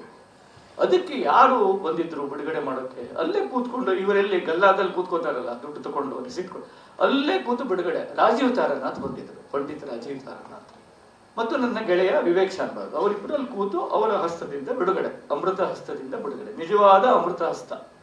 ಯಾವ ಕೈಯಿಂದ ಸರೋದ್ ನುಡಿಸ್ತಾರೋ ಆ ಕೈಯಿಂದ ಪುಸ್ತಕ ಬಿಡುಗಡೆ. ತುಂಬಾ ನನಗೆ it was such A humbling experience. ಅದನ್ನು ನಾನು ಯಾವತ್ತೂ ಮರೆಯೋದಿಲ್ಲ. ಇಂಥ ಕೆಲವು ಅಪೂರ್ವ ಗಳಿಗೆಗಳನ್ನ ಈ ಒಂದು ಪುಸ್ತಕ, ಅಂಕಿತ ಪುಸ್ತಕ ನನಗೆ ಕಳೆದ 25 ವರ್ಷಗಳಲ್ಲಿ, ಅಂದ್ರೆ ಈಗ 30 ವರ್ಷ ಆಯಿತು, ನನ್ನ 25 ವರ್ಷಗಳಲ್ಲಿ ದಯಪಾಲಿಸಿದೆ. ಅಲ್ಲಿಂದ ಇಲ್ಲಿ ತನಕ ನನ್ನ ಎಲ್ಲ ಪುಸ್ತಕಗಳನ್ನು ಮಾಡಿದ್ದಾರೆ. ಮತ್ತೆ ಒಳ್ಳೆಯ ಪ್ರಕಾಶಕನ ಲಕ್ಷಣ ಏನು ಅಂತಂದ್ರೆ, ಯಾವುದೇ ಪುಸ್ತಕದ ಕೊನೆ ಪ್ರತಿ ಗೋಡೌನ್ನಲ್ಲಿ ಇದೆ ಅಂದಾಗ ಮರುಮುದ್ರಣ ಮಾಡೋದು, ಅದು ಒಳ್ಳೆಯ ಪ್ರಕಾಶಕನ ಲಕ್ಷಣ. ಅವರ ಹೆಸರಲ್ಲೇ ಪ್ರಕಾಶ ಇದೆ. ಹೀಗಾಗಿ ಆ ಲಕ್ಷಣ. ಅವರು ನನ್ನ ಎಲ್ಲ ಪುಸ್ತಕನ ಮರುಮುದ್ರಣ ಮಾಡ್ತಾರೆ. ಮರುಮುದ್ರಣ ಮಾಡುವ ಮೊದಲು ಫೋನ್ ಮಾಡ್ತಾರೆ, ಅದರಲ್ಲೇನಾದ್ರೂ ಮಿಸ್ಪ್ರಿಂಟ್ಸ್ ಉಳ್ಕೊಂಡಿದೆಯಾ ಹಳೆ ಎಡಿಷನ್ ಅಲ್ಲಿ ಅಂತ, ಅದನ್ನು ಮಾಡ್ತಾರೆ. ಮತ್ತೆ ಅವರಿಗೆ ನನ್ನ ಜೀವನದ ಸಂಘರ್ಷದ ಬಗ್ಗೆ ಕಾಳಜಿ ಇತ್ತು. ಹೀಗಾಗಿ ಸುಮ್ಮನೆ ಪ್ರತಿಗಳನ್ನು ಕೊಟ್ಟು ಅವರು ಇದು ಮಾಡ್ತಿರ್ಲಿಲ್ಲ. ಅವರು ನನಗೆ ಸೂಕ್ತವಾದಂಥ ಗೌರವಧನವನ್ನು ಕೊಡ್ತಾ ಬಂದಿದ್ದಾರೆ. ಇಲ್ಲಿದ್ದರೆ ನಮ್ಮಲ್ಲಿ ಪ್ರಕಾಶಕರು ಕೂಡ ಅವ್ರದ್ದು ಪ್ರಾಬ್ಲಮ್ಗಳಿರ್ತವೆ. ನಾನು ಸರಿಯಾಗಿ ನನ್ನ ಜೀವನದಲ್ಲಿ ಒಬ್ಬ ಲೇಖಕನಾಗಿ ಒಬ್ಬ ಪ್ರಕಾಶಕರಿಂದ ಗೌರವಧನವನ್ನು ಜೀವನದಲ್ಲಿ ಮೊದಲ ಬಾರಿ ಕಿಂಚಿತ್ತಾದರೂ ಪಡೆದದ್ದು ನಮ್ಮ ಇವರಿಂದಾನೆ, ಅಂಕಿತದವರಿಂದಾನೆ. ಅದು ಕೂಡ ನನಗೆ ಬಹಳ ದೊಡ್ಡ, ಅಂದ್ರೆ ಆ ಕಾಲದಲ್ಲಿ ಬಹಳ ದೊಡ್ಡ ನನಗೆ. ಆಮೇಲೆ ಬಹಳ ರೆಗ್ಯುಲರ್ ಆಗಿ ಅವರು ನನಗೆ ಗೌರವಧನವನ್ನು ಕೊಡ್ತಾ ಬಂದಿದ್ದಾರೆ. ಇದನ್ನು ನಾನು ಹೀಗೆ ಹೇಳಬಾರ್ದು, ಬಟ್ ನನಗೆ ಹೇಳೋದು ಬಹಳ ಮಹತ್ವದ್ದು ಅಂತ ಅನಿಸ್ತು ನನಗೆ. ಯಾಕಂದ್ರೆ ಈ ವಾಸ್ ವೆರಿ ಕನ್ಸಿಡರ್ಡ್. ಅವರು ಕಾಪಿ ಗೀಪಿ ಬೇಡ ಸರ್, ಗೌರವಧನ ತಗೊಳ್ಳಿ ನೀವು ಅಂತ. ಇಲ್ಲಿದ್ರೆ ನಮ್ಮಲ್ಲಿ ಕಾಪಿಗಳನ್ನು ಕೊಡೋದು ಒಂದು ಸಂಪ್ರದಾಯನೂ ಇದೆ. ಒಂದು 50 ಕಾಪಿ ತಗೊಂಡು ಟಪ್ ಅಂತ ಮನೇಲಿ ಹಾಕ್ಬಿಡೋದು. ಅದು ನಾವೇನು ತಲೆ ಮೇಲೆ ಹೊತ್ಕೊಂಡು ತಿರ್ಬೇಕಾದ್ರೆ, ಗಣಪತಿ ವಿಸರ್ಜನೆಗೆ ತಗೊಂಡು ಹೋದಾಗ 10 ಕಾಪಿ ತಗೊಂಡು ಅದು ಆಗೋದಿಲ್ಲ. ಅದು ಆಮೇಲೆ ಆ ಕಾಪಿಗಳು ಓದದೇ ಇರುವಂತ ಸಂಬಂಧಿಕರಿಗೆ ಕೊಟ್ಟೆ ಹೋಗ್ಬಿಡ್ತಾವು, ಅದು ಪ್ರಯೋಜನ ಬರೋದಿಲ್ಲ ಅದು. ಹೀಗಾಗಿ ಅದು ಅಥವಾ ಗೆಳೆಯರಿಗೆ ಹೋಗ್ಬಿಡ್ತೀವಿ. ಸೊ ಅವರು ನನಗೆ ಆ ರೀತಿ. ಆಮೇಲೆ ಇನ್ನೊಂದು ಇದೆ, ಈ ಹಾಲ್ ಇದೆಯಲ್ಲ, ಇದ್ರ ಬಗ್ಗೆ ಹೇಳ್ತೀನಿ. ಈ ಹಾಲಿಗೆ, ವರ್ಲ್ಡ್ ಕಲ್ಚರ್ ಹಾಲಿಗೆ ಒಂದು ಹೊಸ ಪರಿವರ್ತನೆ ಮಾಡಿದ್ದು, ರೂಪಾಂತರ ಮಾಡಿದ್ದು ಅಂಕಿತ ಪ್ರಕಾಶನದವರು. ಈ ಹಾಲ್ ಮೊದಲು ಯಾವ ಕಾರ್ಯಕ್ರಮಗಳಿಗೆ ಆಗ್ತಿತ್ತೋ ಗೊತ್ತಿಲ್ಲ. ಇಲ್ಲಿ ಪುಸ್ತಕ ಬಿಡುಗಡೆ, ತೂಫಾನ್ ಮೇಲ್ ನಂಗೆ ನೆನಪಿದೆ. ಅದು ಯೋಗಾಯೋಗ, ಅಂದ್ರೆ ಯೋಗಾಯೋಗ ಶಬ್ದ ನನಗೆ ಇಷ್ಟ ಇಲ್ಲ. ನನ್ನ ತೂಫಾನ್ ಮೇಲ್ ಪುಸ್ತಕ ಇಲ್ಲ ಇದು ಬಿಡುಗಡೆ. ಅದು ನನ್ನ ಜೀವನದಲ್ಲಿ ಫಸ್ಟ್ ಟೈಮ್ ಒಂದು ಪುಸ್ತಕ ಬಿಡುಗಡೆ ಅಂತಾಗಿದ್ದು ಅದು, ಅಂದ್ರೆ ಒಂದು ಹಾಲಲ್ಲಿ. ಆಮೇಲೆ ನಂದು 2 ಬೇಡಿಕೆ ಇತ್ತು ಅವರಿಗೆ. ನಾನು ಮರಾಠಿ ಬೆಂಗಾಲಿ ಪುಸ್ತಕಗಳ ಬಿಡುಗಡೆಯನ್ನ ನೋಡಿದ್ದೆ ಬಾಂಬೆಯಲ್ಲಿ. ಅವ್ರು ಏನ್ ಮಾಡ್ತಾರೆ, ಪುಸ್ತಕದ ಬಗ್ಗೆ ಮಾತು ಇಟ್ಕೊಳ್ಳೋದಿಲ್ಲ ಮರಾಠಿಗಳಲ್ಲಿ. ಅವ್ರು ಯಾವ್ದಾದ್ರು ವಿಶೇಷ ಅತಿಥಿಯನ್ನ ಯಾವುದೇ ಫೀಲ್ಡ್ ಇಂದ ಕರೀತಾರೆ ಮತ್ತು ಅವನಿಗೆ ಅವನ ಆ ಫೀಲ್ಡಿನ ಬಗ್ಗೆ ಮಾತಾಡ್ಲಿಕ್ಕೆ ಹೇಳ್ತಾರೆ. ಪುಸ್ತಕ ಬಿಡುಗಡೆ ನೆಪ. ಒಬ್ಬ ನಟ ಬಂದ್ರೆ ನಟ ತನ್ನ ಜೀವನದ ಒಂದು ಅತ್ಯುತ್ತಮ ಪಾತ್ರದ ಬಗ್ಗೆ ಮಾತಾಡ್ತಾನೆ. ಒಬ್ಬ ವಕೀಲ ಬಂದ್ರೆ ತಾನು ಫೈಟ್ ಮಾಡಿದ ಅತ್ಯುತ್ತಮ ಕೇಸ್ ಬಗ್ಗೆ ಮಾತಾಡ್ತಾನೆ. ಒಬ್ಬ ಡ್ರೈವರ್ನ ಕರೀತಾರೆ, ಅವನು ತಾನು ಏನೋ ಅನುಭವಿಸಿದ ಒಂದು ವಿಚಿತ್ರವಾದ ಆಕ್ಸಿಡೆಂಟು, ಅದರಿಂದ ಹೇಗೆ ಪಾರಾಗಿ ಬಂದೆ ಅದ್ರ ಬಗ್ಗೆ ಮಾತಾಡಿದ್ದು ಕೇಳಿದ್ದೀನಿ ನಾನು. ಅಂದ್ರೆ ಒಂದು ಹ್ಯೂಮನ್ ಇಂಟ್ರೆಸ್ಟ್ ಆದ ಇವೆಂಟ್ ಆಗಿ ಮಾಡ್ತಾರೆ. ಆಮೇಲೆ ಲೇಖಕ ಅಂತೂ ಆ ದಿವಸ ತನ್ನ ಪುಸ್ತಕದ ಬಗ್ಗೆ ಮಾತಾಡೋದೇ ಇಲ್ಲ. ಆ ಲೇಖಕ ತನ್ನ ಪುಸ್ತಕದ ಬಗ್ಗೆ ಮಾತಾಡೋದು ಅತ್ಯಂತ ಹಾಸ್ಯಾಸ್ಪದ ಸಂಗತಿ. ಅದು ಯಾವ ಲೇಖಕನು ತನ್ನ ಪುಸ್ತಕದ ಬಗ್ಗೆ ಮಾತಾಡಬಾರ್ದು. ಹೀಗಾಗಿ ನಾನು ಅವನಿಗೆ ಪ್ರಕಾಶ್ ಹೇಳಿದೆ, ಪುಸ್ತಕ ಬಿಡುಗಡೆ ಮಾಡಬೇಕು, ಆದರೆ ಇದಿಷ್ಟು, ನಾನು ನನ್ನ ಪುಸ್ತಕದ ಬಗ್ಗೆ ಮಾತಾಡೋದಿಲ್ಲ, ಆಮೇಲೆ ಯಾರು ನನ್ನ ಪುಸ್ತಕದ ಬಗ್ಗೆ ಮಾತಾಡಬಾರ್ದು, ಈ ಥರ ಮಾಡೋಣ. ಹೀಗಾಗಿ ನಾವು ಪುಷ್ಪಮಾಲಾ ಅಂತ ಪೇಂಟರು ಅವರನ್ನು ಕರೆದ್ವಿ, ಮತ್ತೆ ಐ ಥಿಂಕ್ ಅನಂತ್ ನಾಗನ್ ಕರೆದ್ವಿ, ಅವರೇನೋ ಒಂದು ಕಥೆಯ ಪರಿಚ್ಛೇದ ಓದಿದ್ರು. ಹೀಗೆ ಬೇರೆ ಬೇರೆ ರೀತಿಯಿಂದ ಮಾಡಿ ಆ ಪುಸ್ತಕ ಬಿಡುಗಡೆ ಸಮಾರಂಭ ಬೇರೆ ರೀತಿ ಆಯಿತು. ಆಮೇಲೆ ಪುಸ್ತಕ ಪ್ರಕಾಶನದಲ್ಲೂ ಕೂಡ ಪ್ರಕಟಣೆಯಲ್ಲಿ ಒಳಗಡೆಗೆ ಒಂದು ಬಿಳಿ ಕಾಗದ ಇರ್ತದೆ. ಸಾಮಾನ್ಯವಾಗಿ ಪುಸ್ತಕ ತೆಗೆದ ಕೂಡಲೇ ಒಂದು ಬಿಳಿ ಕಾಗದ ಇರ್ತದೆ ಎಲ್ಲದರಲ್ಲೂ, ಸೆಕೆಂಡ್ ಕವರ್ ಅಂತ ಕರಿತೀವಿ ಅದಕ್ಕೆ. ಅಲ್ಲಿ ಬಣ್ಣದ ಕಾಗದವನ್ನು ಹಾಕೋಕ್ಕೆ ಶುರು ಮಾಡಿದೆ ನಾನು ಅದರಲ್ಲಿ. ಯಾಕಂದ್ರೆ ಅದು ಕೂಡ ಮರಾಠಿ ಮತ್ತು ಬಂಗಾಲಿ ಪುಸ್ತಕಗಳ ಶೈಲಿ, ನನಗಿಷ್ಟ ಅದು ತುಂಬಾ ಜನರಿಗೆ ಇಷ್ಟ ಆಗಿ, ಆ ನಂತರ ಕನ್ನಡದ ಬಹುತೇಕ ಪುಸ್ತಕಗಳಲ್ಲಿ that colour paper in second cover ಬರೋಕೆ ಶುರುವಾಯಿತು. ಒಂದು ರೀತಿಯಲ್ಲಿ Toofan Mail became a trend setter in a different ways. ಆಮೇಲೆ ಈ ಹಾಲಲ್ಲಿ ಪುಸ್ತಕ ಬಿಡುಗೆ, ಈ ಹಾಲಿಗೆ ಪುಸ್ತಕದ ಪರಿಮಳ ಬರೋಕ್ಕೆ ಶುರುವಾಯಿತು. ಅಂದ್ರೆ ಆಮೇಲೆ ಹೊಸ ಪುಸ್ತಕದ ಪರಿಮಳದ ಹಾಲ್ ಅಂತ ಒಂಥರ ಮಜಾ ಆಯಿತು. ಆಮೇಲೆ ಇಲ್ಲಿ ಮತ್ತೊಂದು ಶುರು ಮಾಡಿಬಿಟ್ರು ಅವರು. ಪುಸ್ತಕ ಬಿಡುಗಡೆ ಆ ದಿವಸ ಆಗಲಿಲ್ಲ, ಅದು ಪುಸ್ತಕ ಬಿಡುಗಡೆ ಮಾಡಿದಾಗೆಲ್ಲ ಪುಸ್ತಕ ಲೇಖಕರು ಮತ್ತು ಅವರ ಪತ್ನಿ ಇಬ್ಬರಿಗೂ ಹಾರ ಹಾಕಿ ಸನ್ಮಾನ ಮಾಡೋಕೆ ಶುರು ಮಾಡಿಬಿಟ್ರು. ಹೀಗಾಗಿ ನಮ್ಮ ಗೆಳೆಯ ಶ್ರೀರಾಮು ಇದಕ್ಕೆ ಕಂಬತ್ತಳ್ಳಿ ಕಲ್ಯಾಣ ಮಂಟಪ ಅಂತ ಹೆಸರಿಟ್ಬಿಟ್ಟ. ಏನೇ ಕಾರ್ಯಕ್ರಮ ಎಲ್ಲಿ ಕಂಬತ್ತಳ್ಳಿ ಕಲ್ಯಾಣ ಮಂಟಪದಲ್ಲ ಅಂತ ಕೇಳ್ತಿದ್ದ. ಸೊ ಈ ರೀತಿ ಒಂದು ರೀತಿ ಈ ಹಾಲಿನ ಇದೇ ಬೇರೆ ಆಗಿದ್ದು ಬೇರೆ ಇತ್ತು. ಈಗ ಇದನ್ನ ಒಂಥರ ಎಲ್ಲ ಕ್ಲೋಸ್ ಮಾಡಿಬಿಟ್ಟಿದ್ದಾರೆ. ಆಗ ಎಲ್ಲ ಕಡೆ ಓಪನ್ ಆಗಿತ್ತು, ಒಂಥರ ಬಯಲು ಆಲಯ ಒಂಥರ ಇತ್ತು, ಕುರ್ಚಿಗಳಿದ್ವು, ಇಟ್ ವಾಸ್ ಮೋರ್ ಫ್ಲೆಕ್ಸಿಬಲ್, ಗಾಳಿ ಬೆಳಕು ಜಾಸ್ತಿ ಇತ್ತು, ಒಂದು ರೀತಿ ಬೇರೆ ತರ ಇತ್ತು ಅದು. ಸೊ ಆ ರೀತಿ ಇತ್ತು. ಆದ್ರೆ ಆ ದಿವಸ ಆದ ಇನ್ನೊಂದು ಘಟನೆಯನ್ನು ನಾನು ಹಂಚಿಕೊಳ್ಳಬೇಕು. ಅದು ಪ್ರಕಾಶ್ ಕಂಬತ್ತಳ್ಳಿಯ ಒಂದು ಬೇರೆ ಗುಣವನ್ನು ತೋರಿಸುತ್ತೆ. ಅವ್ರು ನೋಡಿ ಈಗಲೂ ಕೂಡ ಒಂದು ರೀತಿ ಏನೂ ಆಗದೆ ಇರೋ ತರ ಇದ್ದಾರೆ, ಪಕ್ಕದಲ್ಲಿ ನೇಪಥ್ಯದಲ್ಲಿ ನಿಂತಿರ್ತಾರೆ. ಅವರದೇ ಆದಂತಹ ಹ್ರಸ್ವವಾದ ಒಂದು ವಿನೋದ ಇದೆ. ಅವ್ರು ಯಾವತ್ತೂ ನಗೋದಿಲ್ಲ, ಬಟ್ ತುಂಬಾ ಒಂದು ರೀತಿಯ ಒಂದು ಕಿರು ವಿನೋದ ಇದೆ ಅವ್ರದ್ದು.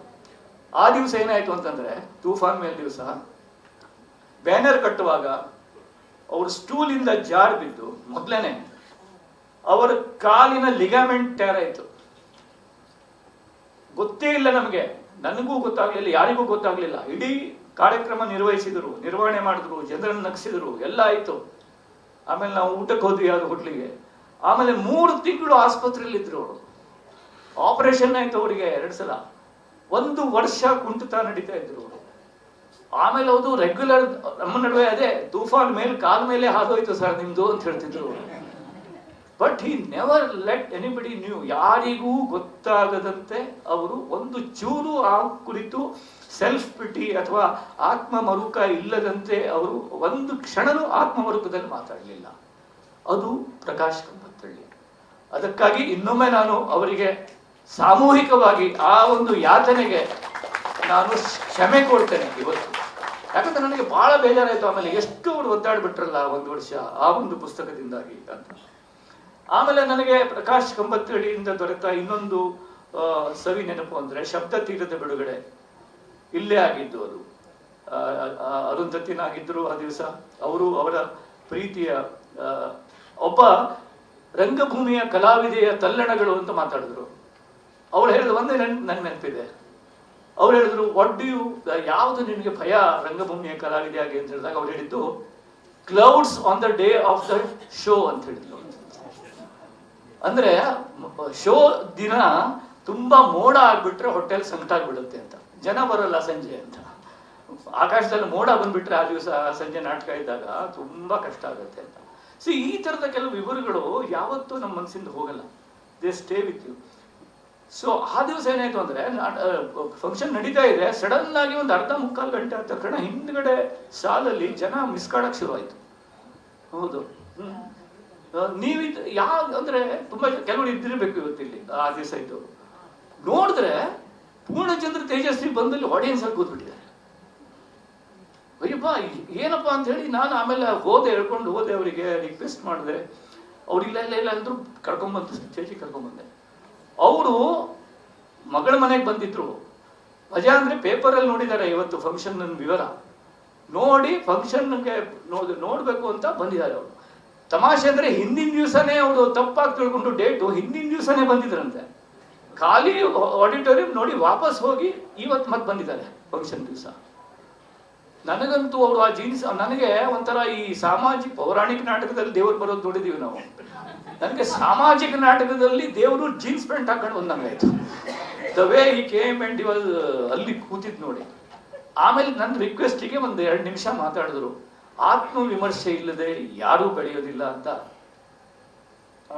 ಫೋಟೋ ಇದೆ ಇಲ್ಲಿ, ಇನ್ನು ಇದೆ, ಕರೆಕ್ಟ್. ಸೊ ತುಂಬಾ ಅಂದ್ರೆ ತುಂಬಾ ವಿಶಿಷ್ಟವಾದಂತಹ ಕ್ಷಣ ಇದು. ಸೊ ಈ ಕ್ಷಣನೂ ಕೂಡ ನನ್ನ ಮನಸ್ಸಲ್ಲಿ ಯಾವತ್ತೂ ಇರುವಂಥದ್ದು. ತುಂಬಾ ಹಂಬ್ಲಿಂಗ್ ಆದಂತಹ ಆ ವ್ಯಕ್ತಿ, ಒಂದು ಏನು ಅನಾಮಿಕ ಒಂದು ಎಲಿಮೆಂಟ್ ಅದು, ಒಂದು ರೀತಿ ನನ್ಗೆ ತುಂಬಾ ಹಂಬ್ಲಿಂಗ್ ಆದಂತಹ ಮೊಮೆಂಟ್ ಅದು. ಅದು ಕೂಡ ಅಂಕಿತದಿಂದನೇ ನನಗೆ ಸಿಕ್ಕಿತ್ತು. ಆಮೇಲೆ ಇನ್ನೊಂದು ನನ್ನ ರಿಕ್ವೆಸ್ಟ್ ಅನ್ನ ಅವರು ನೆರವೇರಿಸಿದ್ದು. ನಮ್ಮಲ್ಲಿ ಒಂದು ಮಡಿವಂತಿಕೆ ಇದೆ ಚಿತ್ರಗೀತೆ ಮುಖ್ಯಧಾರೆಯ ಸಾಹಿತ್ಯ ಪ್ರಪಂಚಕ್ಕೆ ಚಿತ್ರಗೀತೆಗಳ ಬಗ್ಗೆ. ಈಗ ನಾನು ನನ್ನ ಸಾಹಿತ್ಯ ಬರಿತಾನೆ ಇದ್ದೇನೆ, ಇನ್ನು ಕವಿತೆಗಳನ್ನು ಬರಿತೀನಿ, ಎಲ್ಲ ಮಾಡ್ತಾ ಇದ್ದೀನಿ. ಆಗ ನಾನು ಸಿನಿಮಾಕ್ಕೆ ಹಾಡುಗಳು ಬರೀಲಿಕ್ಕೆ ಶುರು ಮಾಡಿದ್ಮೇಲೆ ನನ್ನ ಸಾಹಿತ್ಯ ಪ್ರಪಂಚದ ಕೆಲವರಿಗೆ ನನ್ನ ಬಗ್ಗೆ ಸ್ವಲ್ಪ ಶ್ರದ್ಧಾಂಜಲಿ ಆಗೋಯ್ತು. ಇವನು ಹಾಳಾಗಿ ಹೋದ, ಇವನ್ನ ಏನು ಬಚಾವ್ ಮಾಡೋದು ಹೇಗೆ ಅಂತ. ಅದು ಯಾಕೋ ಗೊತ್ತಿಲ್ಲ. ಸೊ ಅದನ್ನು ಬಡಗುರು ಅನುಭವಿಸಿದಾರೋ ಏನೋ ಹಿಂದೆ ಗೊತ್ತಿಲ್ಲ. ಸೊ ಇವನು ಬಟ್ ನನಗೆ ಎರಡು ಬೇರೆ ಅನಿಸ್ಲಿಲ್ಲ. ಯಾಕಂದ್ರೆ ಬೇರೆ ಯಾವ ಭಾಷೆಯಲ್ಲೂ ಹಾಗಿಲ್ಲ. ಮಲಯಾಳಮಲ್ಲಿ ಅತ್ಯುತ್ತಮ ಅಂದ್ರೆ ಸಾಹಿತಿಗಳೆಲ್ಲ ಸಿನಿಮಾಕ್ಕೆ ಹೋಗಿದ್ದಾರೆ, ಮರಾಠಿಯಲ್ಲೂ ಹೋಗಿದ್ದಾರೆ, ತಮಿಳಲ್ಲಂತೂ ಎರಡೂ ಅವಿಭಾಜ್ಯ. ಸೊ ನಮ್ಮಲ್ಲಿ ಅದೇನೋ ಒಂದು ತರ. ಸೊ ನಂದು ಒಂದು ಕವನ ಸಂಕಲನ ತರುವಾಗ ಎಲ್ಲೋ ಮಳೆಯಾಗಿದೆ ಅಂತ ನನ್ನ ಸಿನಿಮಾ ಹಾಡುಗಳ ಒಂದು ಸಂಕಲನ ತರಬೇಕು ಅಂತ ಪ್ರಕಾಶ್ದೇ ಹಠ. ಸರ್ ಸಿನಿಮಾ ಹಾಡುಗಳದ್ದು ಒಂದು ಪುಸ್ತಕ ತರಬೇಕು ಸರ್ ಅಂತ. ಸೊ ಸಿನಿಮಾ ಹಾಡುಗಳ ಪುಸ್ತಕ ತರ್ವಿ. ಆ ದಿವಸ ಸಿನಿಮಾ ಕವಿಗಳ ಕವಿ ಸಮ್ಮೇಳನ ಮಾಡೋಣ ಅಂತ ನಾನು ತಿಳ್ಕೊಂಡೆ. ಅದಕ್ಕೆ ಅವರು ಮುಂದಾದ್ರು. ಆ ದಿವಸ ಇಲ್ಲಿ ಗಿರೀಶ್ ಕಾರ್ನಾಡು ಕೂಡ ಬಂದಿದ್ರು. ಕವಿಗೋಷ್ಠಿ, ನನ್ನ ಕವನ ಸಂಕಲನಗಳ ಬಿಡುಗಡೆ ಜೊತೆಗೆ ಸಿನಿಮಾ ಹಾಡುಗಳ ಕವನ ಸಂಕಲನಗಳ ಬಿಡುಗಡೆ ಕೂಡ. ಹಂಸಲೇಖ ಅವರ ಅಧ್ಯಕ್ಷತೆಯಲ್ಲಿ ಸಿ ವಿ ಶಿವಶಂಕರರು, ಭಂಗೀರಂಗ, ವಿ ಮನೋಹರ್, ಹೃದಯ ಶಿವ, ಯೋಗರಾಜ್ ಭಟ್ ಅವರೆಲ್ಲ, ದೊಡ್ಡರಂಗೇಗೌಡರು, ಆಮೇಲೆ ಘೋಸ್ ಪೀರ್, ಕವಿರಾಜ್ ಎಲ್ಲ ನಮ್ಮ ಸಿನಿಮಾ ಕವಿಗಳ, ನಾಗೇಂದ್ರ ಪ್ರಸಾದ್ ಒಂದು ಕವಿಗೋಷ್ಠಿಯನ್ನ ಇಲ್ಲಿ ಮಾಡಲಾಯಿತು. ಅದಕ್ಕೆ ತುಂಬಾ ಹುಮ್ಮಸ್ಸಿಂದ ಪ್ರಕಾಶ್ ನನಗೆ ಹುಮ್ಮಸ್ಸಿಂದ ಬೆಂಬಲ ಕೊಟ್ಟರು. ನನಗೆ ಅದು ಯಾವತ್ತೂ ಮರೆಯೋದಿಲ್ಲ ನಾನು. ಯಾಕಂದ್ರೆ this is A very rare. ಇವರು ಹೇಳ್ದಂಗೆ ಎಲ್ಲ ರೀತಿಯ ಸಾಹಿತ್ಯ ಅಂದ್ರೆ ಒಂದು ಕಲೆಕ್ಟಿವ್ ಮೈಂಡ್, ಅದು ಇನ್ಕ್ಲೂಸಿವ್ ಮೈಂಡ್, ಎಲ್ಲರೂ ಇರುವಂತ ಒಂದು ಮನಸ್ಸು, ಒಂದು ದೊಡ್ಡ ಕುಟುಂಬ ಅಪ್ಪ ಅದು ಅದರಲ್ಲಿ ಮಡಿವಂತಿಕೆ ಸಲ್ಲದು. ಇದೇ ಶ್ರೇಷ್ಠ, ಅದೇ ಶ್ರೇಷ್ಠ. ತೇಜಸ್ವಿನೇ ಹೇಳಿದ್ದಾರೆ, ಯಾವುದು ಅಹಂಕಾರ ಕೊಡ್ತದೋ ಅದು ಜ್ಞಾನ ಹೇಗಾಗಕ್ ಸಾಧ್ಯ ರೀ ಅಂತ ಕೇಳ್ತೀನಿ. ನಾನು ಜ್ಞಾನಿ ಅಂದ್ರೆ ಅದು ಹೆಂಗ್ ಜ್ಞಾನ? ಅದು ವೆರಿ ಸಿಂಪಲ್. ಯಾವುದು ಜ್ಞಾನ ಕೊಡುತ್ತೋ, ಯಾವುದು ಜ್ಞಾನವೋ ಅದು ಹೆಂಗ ಅಹಂಕಾರ ಕೊಡೋಕ್ ಸಾಧ್ಯ? ಸೊ ಆ ರೀತಿ ತುಂಬಾ ಸುಂದರವಾದಂತಹ ಒಂದು ಕವಿ ಮೊಹಾಲನ್ನ, ಒಂದು ವಾತಾವರಣವನ್ನ ಸೃಷ್ಟಿಸೋದಕ್ಕೆ ಪ್ರಕಾಶ್ ನನಗೆ ಆ ದಿವಸ ಸಹಾಯ ಮಾಡಿದ್ರು. ಇನ್ನು ಕಿಟ್ಟಿ ಮತ್ತು ಅವರ ಜುಗಲ್ಬಂದಿ ಬಗ್ಗೆ ಹೇಳ್ಬಿಡ್ತೀನಿ. ಅದು ಕೂಡ ಬಹಳ ವಿಚಿತ್ರ ಇದೆ. ಅದೊಂಥರ ಲವ್ ಹೇಟ್ ರಿಲೇಶನ್ಶಿಪ್. ಅಂದ್ರೆ ಪ್ರಭಾ ಮತ್ತು ಪ್ರಕಾಶರ ದಾಂಪತ್ಯ ಹೇಗೋ ಅದೇ ತರದ ಇನ್ನೊಂದು ದಾಂಪತ್ಯ ಅದು. ಅಂದ್ರೆ ಕೊನೆ ಗಳಿಗೆಯಲ್ಲಿ, ಅಂದ್ರೆ ಕ್ರಿಕೆಟ್ ಅಲ್ಲಿ ಕೆಲವು ಬ್ಯಾಟ್ಸ್ಮನ್ ಹಿಂಗಿರ್ತಾರೆ, ನಮ್ಮ ಯುವರಾಜ್ ಸಿಂಗ್ ಅದೇ ತರ ಇದ್ದ. ರನ್ ರೇಟ್ ಜಾಸ್ತಿ ಇದ್ದಷ್ಟು ಖುಷಿ ಅವನಿಗೆ. ಲಾಸ್ಟ್ 2 ಓವರಲ್ಲಿ 30 ರನ್ ಇರಬೇಕು ಬಾರಿಸಿ ವಿನ್ ಮಾಡೋದಕ್ಕೆ. ಬಂದು 30 ರನ್ ಬಾರಿಸಿ ವಿನ್ ಮಾಡ್ತಾನ. ಇವರು ಹಾಗೆ ನಾಳೆ ಬೆಳಿಗ್ಗೆ ಬುಕ್ ರಿಲೀಸ್ ಅಂದ್ರೆ ಹಿಂದಿನ ದಿವಸ ಏನೂ ಇಲ್ಲ ಅನ್ನೋ ತರ ಇರ್ತಾರೆ ಅವರು. ಸುಮ್ಮನೆ ಮುಖದ ಮೇಲೆ ಏನು ಹಲ್ಚಲ್ ಏನೂ ಇಲ್ಲ. ಪ್ರಕಾಶಿಗೆ ಟೆನ್ಷನ್, ಎಷ್ಟು ಟೆನ್ಷನ್ ಅಂದ್ರೆ, ಬಟ್ ಏನು ಹೇಳಕ್ ಹೋದ್ರೆ ಎಲ್ಲಾದ್ರೂ ಜಗಳ ಆಗ್ಬಿಡತ್ತೆ ಅಂತ ಒಂದು ರೀತಿ ಒಂದು ಮೌನ ಅಂತ, ಒಂದು ಯುದ್ಧ ಮೌನ ಅಂತಾರಲ್ಲ ಆ ರೀತಿ. ಆಮೇಲೆ ನೆಕ್ಸ್ಟ್ ಡೇ ಅವ್ರಿಗೆ ಏನು ಅಂದರೆ ಅಲ್ಲಿ ಫಂಕ್ಷನ್ ಶುರುವಾಗೋ ಮೊದಲು ಅರ್ಧ ಗಂಟೆ ಮೊದಲು ಬಿಸಿ ಬಿಸಿ ಬಿಸಿ ದೋಸೆ ಥರ ಪ್ರೆಸ್ಸಿಂದ ಸೀದಾ ಇಲ್ಲಿ ಕಾಪಿಗಳು ಬರಬೇಕು. ಅದು ಕಿಟ್ಟಿಯ ಒಂದು ಇದು ಅದರ ಕನಸು. ಇವರಿಗೆ ಟೆನ್ಷನ್, ಯಾರಿಗೆ? ಪ್ರಕಾಶಿಗೆ. ಎಲ್ಲಾದರೂ ಪ್ರಾಬ್ಲಮ್ ಆಗಿಬಿಟ್ರೆ, ಎಲ್ಲಿ ಕರೆಂಟ್ ಹೋಗ್ಬಿಟ್ರೆ, ಎಲ್ಲಿ ಅಲ್ಲಿ ಏನು ಇಲ್ಲಿ ನಮ್ಮಲ್ಲಿ ಇದಿಲ್ಲ, ಟಿಪಿಕಲ್ ಬೆಂಗಳೂರಲ್ಲಿ ಒಂದು ಪ್ರಾಬ್ಲಮ್ ಇರುತ್ತೆ. ಯಾರೇ ಎಷ್ಟೇ ದೂರದಿಂದ ಬರೋದಿದ್ರು ಕೂಡ ಫೋನ್ ಮಾಡಿ ಎಲ್ಲಿದ್ದೀರ, ಇಲ್ಲೇ ಸಿಗ್ನಲ್ ಹತ್ರ ಇದ್ದೀನಿ ಸರ್ ಅಂತಾರೆ. ಆ ಸಿಗ್ನಲ್ ಎಲ್ಲಿ ಸಿಗ್ನಲ್? ಅದು ತುಮಕೂರು ಸಿಗ್ನಲ್ಲ ಅಥವಾ ಶಿವಮೊಗ್ಗ ಸಿಗ್ನಲ್ಲ ಗೊತ್ತಿರೋದಿಲ್ಲ. ಸಿಗ್ನಲ್ ಹತ್ರ ಇದ್ದೀನಿ ಅಂತಾರೆ ಅವರು. ಆ ಥರ ಎಲ್ಲಾದರೂ ಸಿಗ್ನಲ್ ಹತ್ರ ಸಿಕ್ಕಾಕೊಂಡ್ಬಿಟ್ರೆ ಕಾಪಿ ಅಂತ ಇವ್ರಿಗೆ ಟೆನ್ಷನ್. ಸೊ ಅದೊಂಥರ ಮಜಾ. ಆದರೂ ಕೂಡ ಐ ಸೀನ್ ಕಳೆದ 15 ವರ್ಷದಲ್ಲಿ ತುಂಬ ಮಾತಿಲ್ಲದ ಒಂದು ಇದು ಕಂಪೇನಿಯನ್ಶಿಪ್ ಅವ್ರದ್ದು. ಅತ್ಯುತ್ತಮ ಕ್ರಾಫ್ಟ್ಮನ್ಶಿಪ್ಪು, ಅತ್ಯುತ್ತಮವಾದಂಥ ಒಂದು ಸೌಹಾರ್ದದ ಒಂದು ಕಂಪ್ಯಾನಿಯನ್ಶಿಪ್ ಕಿಟ್ಟಿ ಮತ್ತು ಅವ್ರದ್ದು. ಆಮೇಲೆ ಅವರ ನೆಲಮಾಳಿಗೆ ಅಂತಿರುವಂಥ ಅಂಕಿತಾ ಬುಕ್ ಹೌಸ್, ಅದರ ಒಳಗಡೆ ನಡೆಯುವಂಥ ಪ್ರೂಫ್ ರೀಡಿಂಗ್ ಚಟುವಟಿಕೆ, ಇದರ ಬಗ್ಗೆ ನಾನು ಹೇಳಲೇಬೇಕು. ನನ್ನ ಪ್ರಕಾರ ಅದೊಂದು ಮೋಸ್ಟ್ ಸ್ಪಿರಿಚುವಲ್ ಚಟುವಟಿಕೆ. ಗಂಡ ಮತ್ತು ಹೆಂಡತಿ ಅವರಿಬ್ಬರಿಗೂ ಆ ಕನ್ನಡ ಪುಸ್ತಕದ ಪ್ರೂಫ್ ರೀಡಿಂಗ್ ಚಟುವಟಿಕೆ ಇದೆಯಲ್ಲ, ತುಂಬ ಆಧ್ಯಾತ್ಮಿಕವಾದಂಥ ಚಟುವಟಿಕೆ. ಇಬ್ಬರೂ ಸೇರಿ 3 ಸಲ ನೋಡ್ತಾರೆ ಅದನ್ನ.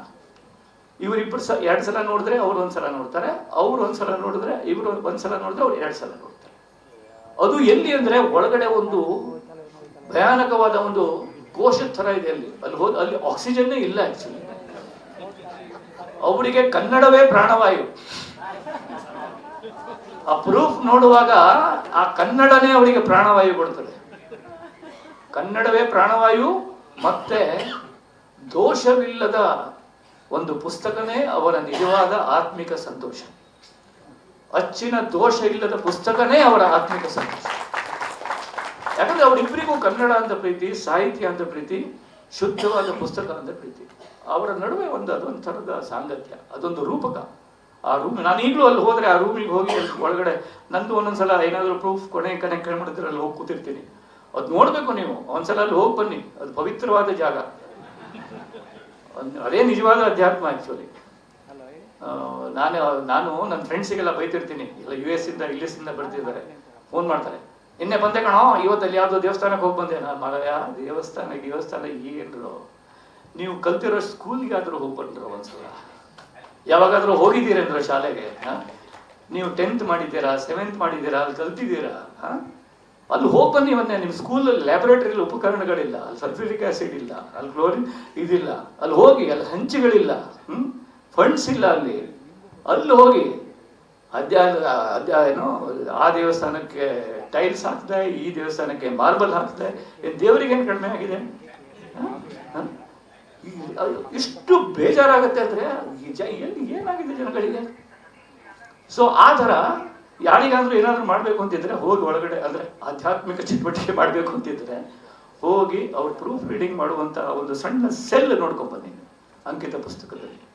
ತುಂಬಾ ಒಂದು ನೀಟಾಗಿ ಇಲ್ಲಿದ್ದ ಪುಸ್ತಕ, ಅಲ್ಲಿ ಪುಸ್ತಕ, ಇಲ್ಲಿ ಪುಸ್ತಕ.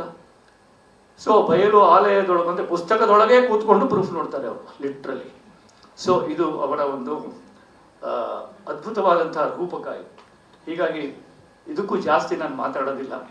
ಆದ್ರೆ ನನಗೆ ಅನಿಸ್ತು ಇವತ್ತು ಜೋಗಿ ಪುಸ್ತಕ ಇಲ್ಲಿ ಬಿಡುಗಡೆ ಆಗ್ತಾ ಇದೆ. ಅವನು ಮತ್ತೊಂದು ರೂಪಕ, ಜೋಗಿ.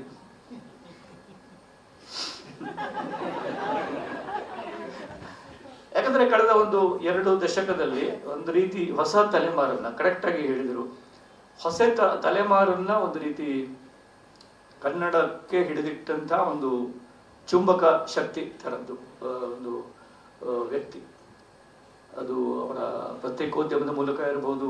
ಮತ್ತೆ ಒಂದು ಹಿಂದೆ ಜಾತ್ರೆಯಲ್ಲಿ ಒಂದು ಬಲೂನಿನ ಒಂದು ಇದು ಸಿಕ್ತಿತ್ತು, ಒಂದು ಬಾಂಬೆ ತರ. ಅದು ಹೆಂಗೆ ಹಾರಿಸಿ ಸೀದಾ ಬನ್ನಿ ಮತ್ತೆ ಹಿಂಗೆ ಕೂರ್ತಿರ್ತದೆ. ಹಾಗೆ ಅವರು ಬೇರೆ ಬೇರೆ ಮೀಡಿಯಾ ಹೋಗಿದ್ದಾರೆ ಅವರು. ಬಟ್ ತಿರುಗಿ ಬಂದು ಅವರು ಬಿದ್ದಿದ್ದು ಸಾಪ್ತಾಹಿಕ ಬರವಣಿಗೆ ಭೂಮಿ ಮೇಲೆ. ಸೊ ಆದರೆ ಅವರು ಟಿವಿಗೂ ಹೋದ್ರು, ಮತ್ತೆ ಯಾವುದಕ್ಕೂ ಹೋದ್ರು, ಸಿನಿಮಾ ಎಲ್ಲ ಟ್ರೈ ಮಾಡಿದ್ರು, ತಿರುಗಿ ಮತ್ತೆ ಬಂದು ಸಾಪ್ತಾಹಿಕ ಬರವಣಿಗೆ. ಐ ಥಿಂಕ್ ದಟ್ಸ್ ವೇರ್ ಈ ಬಿಲಾಂಗ್ಸ್. ಅಂದ್ರೆ ಅಲ್ಲಿ ಅದರಿಂದಾಗಿ ಅವರಿಗೆ ತುಂಬಾ ಕರ್ನಾಟಕದ ಹೊಸ ತಲೆಮಾರಿನ ಕವಿಗಳಿಗೆ, ಕತೆಗಾರರಿಗೆ ಒಂದು ರೀತಿಯ ಇಂಡೈರೆಕ್ಟ್ ಆಗಿ ಮತ್ತು ಡೈರೆಕ್ಟ್ ಆಗಿ ಒಂದು ಅಭಿರುಚಿಯನ್ನು ರೂಪಿಸುವಲ್ಲಿ ಅವರಿಗೆ ಸಹಾಯಕ ಆಗಿದೆ ಮತ್ತು he has become a very big inspiration for them. ಅದು ಬಹಳ ದೊಡ್ಡ ಕೆಲಸ. ಈಗ ಸ್ವತಃ ಬರೆಯೋದು ಬೇರೆ, ಬರೀತಿರ್ತೇವೆ, ಆದರೆ ಉಳಿದವರಿಂದ ಬರೆಸೋದು, ಅವರಿಗೊಂದು ಇಂಡೈರೆಕ್ಟ್ ಸಪೋರ್ಟ್ ಕೊಡೋದು, ಅವರಿಗೊಂದು ಆಸೆ ಕೊಡೋದು, ಅದು ದೊಡ್ಡ ಕೆಲಸ. ಅದು ಎಲ್ರಿಗೂ ಆಗೋದಿಲ್ಲ. ಅದನ್ನು ಅವ್ರು ಮಾಡ್ತಾ ಬಂದಿದ್ದಾರೆ ಮತ್ತು ಈಸ್ ಕಂಟಿನ್ಯೂಸ್ಲಿ. ನಾನು ಒಂದೊಂದ್ಸಲ ಡೌಂಟ್ ಅನಿಸಿದ್ದು ನನಗೆ, ಕೆಲವೊಂದ್ಸಲ ಇರ್ತದಲ್ಲ, ಜೋಗಿ ಹೆಸರಿಂದ ಸುಮಾರು 10-20 ಜನ ಇರಬಹುದು ಅಂತ ಅನಿಸಿತ್ತು. ಎಷ್ಟು ಬರೀತಾರಪ್ಪ ಇವರು ಅಂತ. Really it's not easy. ಅಂದರೆ ಅಷ್ಟು ಈಸಿ ಅಲ್ಲ ಬರೆಯೋದು, ಅಷ್ಟು ಪ್ರೊಲಿಫಿಕ್ ಆಗಿ ಬರೆಯೋದು ಈಸಿ ಅಲ್ವೇ ಅಲ್ಲ. ನನ್ನಂತಂದದ್ದು ಶಕ್ಯವೇ ಇಲ್ಲ. ಸೊ ಅವರ ಕಾದಂಬರಿ ಇವತ್ತು ಬಿಡುಗಡೆ ಆಗ್ತಾ ಇದೆ. ಅದನ್ನು ನಾವೆಲ್ಲ ಸೇರಿ ಬಿಡುಗಡೆ ಮಾಡಿದ್ದೇವೆ. ಆಮೇಲೆ ಅದರ ವಸ್ತು ತುಂಬ ಪ್ರಚಲಿತವಾದದ್ದು, ತುಂಬ ಕಾಡುವಂಥದ್ದು. ಯಾಕಂದರೆ ಅದೇ ಹೇಳಿದ್ನಲ್ಲ ಈಗ, ವಿ ಆರ್ ಗೋಯಿಂಗ್ ಬ್ಯಾಕ್. ಅದು ಎಲ್ಲರ ನಿಜ ಬಣ್ಣ ಆಗೋ ಥರದ ರೀತಿಯಲ್ಲಿ ಮತ್ತಿರುಗಿ ಎಲ್ಲ ಆಗಿ ಮತ್ತೆ ವಾಪಸ್ ಹೋಗ್ತಿದ್ದೇವೆ ನಾವು. ಅದೇ ಬೇಜಾರಾಗ್ತಾ ಇದೆ. ಬಡಗೂರವರು ಬಹಳ ಸರಿಯಾಗಿ ಮಾತಾಡಿದ್ದಾರೆ. ಅಂದರೆ ಪ್ರೀತಿಗಿಂತ ಮಿಗಿಲಾದದ್ದು ಬೇರೆ ಯಾವುದೂ ಇಲ್ಲ. ಪ್ರೀತಿ ಅಂದರೆ ಮಾತಿನ ಪ್ರೀತಿ ಬಗ್ಗೆ ಹೇಳ್ತಾ ಇಲ್ಲ ನಾನು. ತುಂಬ ಸಿಂಪಲ್, ಸರಳವಾದ ಅಧ್ಯಾತ್ಮ. ಅದು ಸರಳವಾದ ಅಧ್ಯಾತ್ಮ. 1 ನಿಮಿಷ ಇರಿ, ರಸ್ತೆ ಮೇಲೆ ಯಾರಾದರೂ ಬಿದ್ದರೂ ಹೋಗಿ ಕೈ ಹಿಡಿದು ಎತ್ತುವಂಥ ಅಧ್ಯಾತ್ಮ ಅಪ್ಪ ಅದು. ಅದಕ್ಕೇನು ದೊಡ್ಡ ತತ್ವಜ್ಞಾನ ಬೇಕಾಗಿಲ್ಲ. ಯಾರಾದರೂ ಬಿದ್ದರೆ ಹೋಗಿ ಅವನಿಗೆ ನೀರು ಕೊಡುವಂಥದ್ದಪ್ಪ. ಅದಕ್ಕೇನು ನಾವು ಫಿಲಾಸಫಿ ಗ್ರಂಥ ಗಿಂತ ಬೇಕಾಗಿಲ್ಲ ಅದಕ್ಕೆ. ಸೊ ಅದಕ್ಕೂ ತತ್ವಾರ ಬಂದಿದೆ ಅಂತಂದ್ರೆ, ಅದಕ್ಕೂ ನಮಗೆ ದೊಡ್ಡ ದೊಡ್ಡ ಇವರೇ ಹೇಳಿದಾರಲ್ಲ, ಬೇಂದ್ರೆ ಅವರೇ ಹೇಳಿದ್ದಾರೆ, ಹಸಿದವನ ಮುಂದೆ ಅನ್ನ ಇಡಬೇಕು, ಪಾಕಶಾಸ್ತ್ರದ ಪುಸ್ತಕವನ್ನಲ್ಲ ಅಂತ ಹೇಳಿದ್ದಾರೆ ಅವರು. ಯಾರಿಗಾದ್ರೂ ಹಸಿದಿದ್ರೆ ಅನ್ನ ಇಡಬೇಕು, ನಾವು ಕೊಡ್ಬೇಕು ಅಷ್ಟೇ, ಪಾಕಶಾಸ್ತ್ರದ ಪುಸ್ತಕವನ್ನಲ್ಲ. ಸದ್ಯ ಧರ್ಮ ಗಿರ್ಮ ಅದು ಇದು ಜಾತಿ ಪಾತಿ ಎಲ್ಲ ಬಂದು ಮತ್ತೆ ತಿರುಗಿ ಪಾಪ ಬಡವರ ಜೀವನ ಉದ್ಧ್ವಸ್ತ ಆಗೋಗಿದೆ.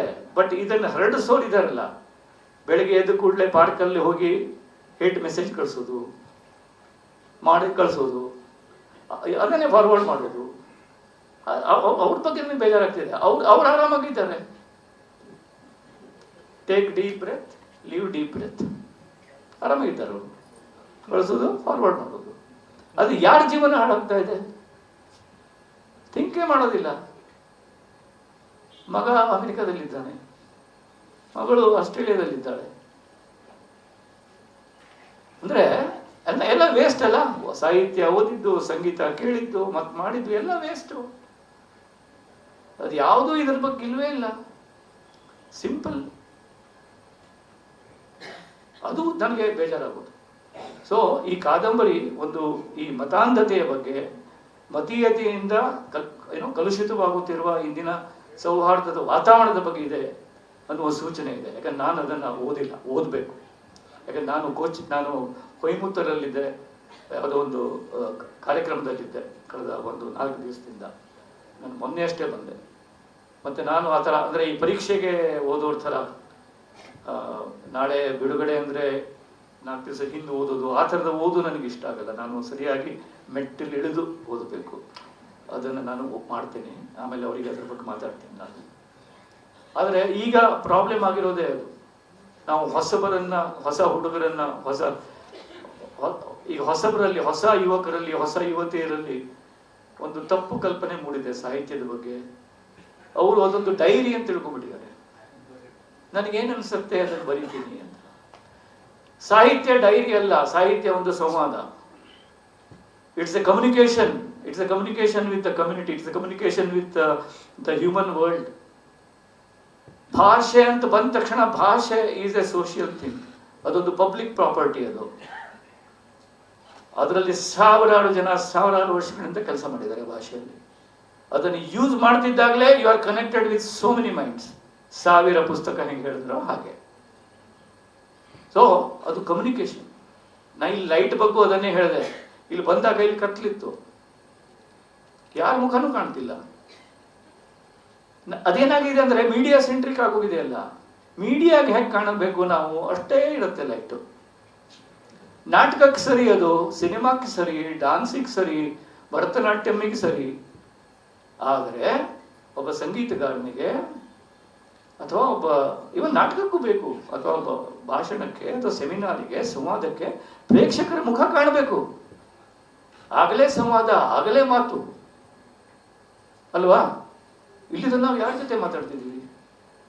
ಅದಕ್ಕೆ ಹೊಸ ಲೇಖಕರಿಗೆ ನಾನು ಹೇಳೋದು, ಸಂವಾದ, ಅದು ಮಾತುಕತೆ ವಿತ್ ದ ಹ್ಯೂಮನ್ ವರ್ಲ್ಡ್.